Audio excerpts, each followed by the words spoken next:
இந்த பள்ளி இவ்வளவு சிறப்புடையதாக ஆவதற்கு காரணமாக இருக்கக்கூடிய ஊட்டுப்பள்ளி தலைமை ஆசிரியர் அவர்களுக்கு, ஊராட்சி ஒன்றிய நடுநிலை பள்ளி கொல்லஹள்ளி தலைமை ஆசிரியர் அவர்கள், போகனப்பள்ளி தலைமை ஆசிரியர் அவர்கள், காட்டிநாயனப்பள்ளி தலைமை ஆசிரியர் அவர்கள், கம்மம்பள்ளி தலைமை ஆசிரியர் அவர்கள், கெட்டூர் தலைமை ஆசிரியர் அவர்கள், எலுமிச்சங்கிரி தலைமை ஆசிரியர் அவர்கள். நல்ல தொடக்கம் பாதி வெற்றியை தரும் என்பார்கள்.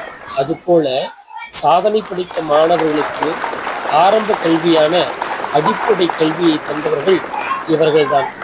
ரொம்ப ரொம்ப நல்ல விஷயம்னா இந்த ஃபீடர் ஸ்கூல்ஸ், ஊட்டுப்பள்ளி தலைமை ஆசிரியர்களை கௌரவிப்பது அப்படின்றது நன்றி மறவாத ஒரு செயலுக்கு சிறந்த எடுத்துக்காட்டாக இந்த பள்ளி அமைந்திருக்கிறது.